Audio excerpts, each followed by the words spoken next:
So today I've decided to look into the plot of the Donkey Kong Country Trilogy. Why would I do that? Well, probably because I don't really know what the hell is going on. You jump right into the game and fly at full speed to the end of every level and maybe grab a couple shiny things here and there along the way. So what's the overall objective? If I had never played these games, I would have little to no idea what's going on. Well, let's jump right in and find out. So as soon as you start up the first Donkey Kong Country, you get this little cutscene. It plays homage to the original Donkey Kong with Cranky, the original Kong, on the old school red stage. Pretty neat little touch.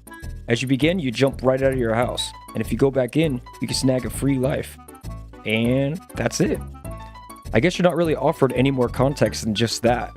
So if you've never played this game, what the hell are you supposed to do? Why did it burst out of my house in such a hurry? I would never do that. If you go into the cave below your house, you'll find that you have a banana horde that's completely gone. Gee, that's a bummer. Well, the Game Boy Advance version of Donkey Kong gives you a little intro cutscene that fills in the gaps. It turns out Diddy was watching your bananas as part of Donkey Kong's hero training when he got jumped and all your banana horde was stolen by King K. Rool's goons. Do lizards even like bananas? I guess they do. Donkey Kong was supposed to relieve Diddy at midnight, but he slept in like a lazy bum. What a hero. So that's why DK burst out in such a hurry. He's got to get them damn bananas back. What's wrong with all these bananas? In the Game Boy Advance, it also says that Diddy was kidnapped by the lizards, so he goes out to save him? But Diddy is just inside a barrel outside. It's like they just threw him in the nearest trash can to get rid of him.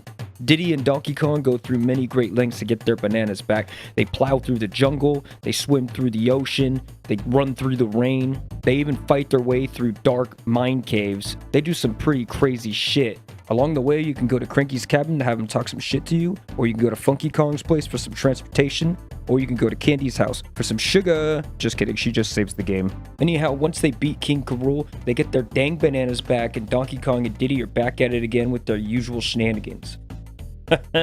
Little bastards. When you start up the game Donkey Kong Country 2, you're greeted with that iconic startup music. How awesome. You enter in the game and you start the first level and then... What the fuck? Okay, no context. But based on the cover of the game, I'd assume that you and this chick are out to save Donkey Kong.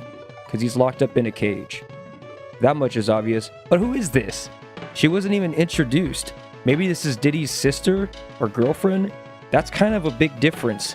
It never really introduces her in the SNES. Anyhow, again, the GBA is back to save the day with another intro cutscene. This game acknowledges that Dixie is Diddy's girlfriend, but it never introduces her by name.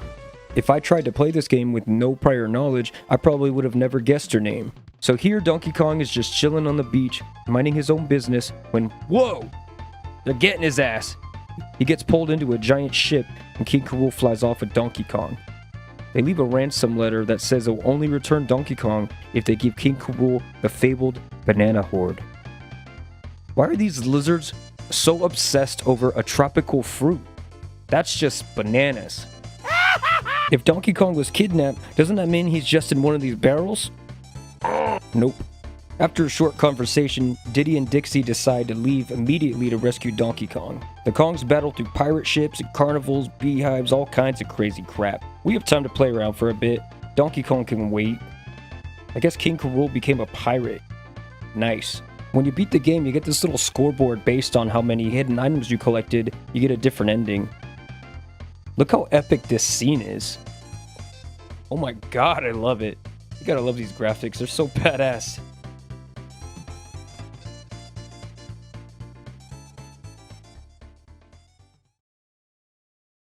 Now in Donkey Kong Country 3, the GBA actually didn't have any new cutscenes that the SNES didn't have, but there is differences in the introductions to each of the shops. For example, when you see Wrinkly Kong, she's normally playing in her room with the N64, just chilling. But then in the Game Boy Advance version, she's actually in a spa for some reason. She tells you to collect these feathered bird things. Then when you go to Brazzo's shop, he looks completely different. I guess they didn't really like the original design. I thought he was kind of cool. Now he just looks like Smokey the Bear. Then when you go to Funky's shop, I don't know why they redesigned it. I mean, I thought it looked fine before, but hey, there's that. When you talk to Funky, he introduces you to Kitty Kong, the toddler. He's Dixie Kong's cousin. You see, this is the proper introduction we should have gotten for Dixie Kong, introduced as Diddy's girlfriend. Last but not least, we have Swinky. This was actually new to me when I went to record this, but I've never really actually did any of Swinky's minigames, so I decided, screw it, let's give it a shot. It's basically a little minigame, and you just gotta throw balls at the targets. I suck ass at this, I guess. Anyways, I've gotten really far off topic. The whole point of this video is to talk about the plot. So, just what are you doing? Well, it turns out, Diddy Kong and Donkey Kong were kidnapped. What a big surprise. So Dixie Kong and Kiddy Kong are on their way to rescue them. But you gotta cut this game some slack, cause look at how many times Princess Peach has been kidnapped. Well, at the end of the day, this trilogy is among my favorite series of video games ever. I have so many fond memories of these 3 games, and I will continue to come back to play them. While yes, the Game Boy Advance version's addition of the added intros and context to the stories was very much welcomed, I still would do nothing to change the original trilogy on the SNES. Sometimes even the simplest stories can bring out more imagination than you might think. Hey there guys, a quick couple words. I just wanted to say thank you very much for the positive reception. It truly means a lot to me. I know most of you guys are coming from the Pokemon White video and a little from the Pokemon Platinum, so I'm definitely got some more of that planned for the future. That with a lot of other things too. 2020 should be a really good year. With that, I'd like to say happy early New Year's, and I'll see you guys in 2020.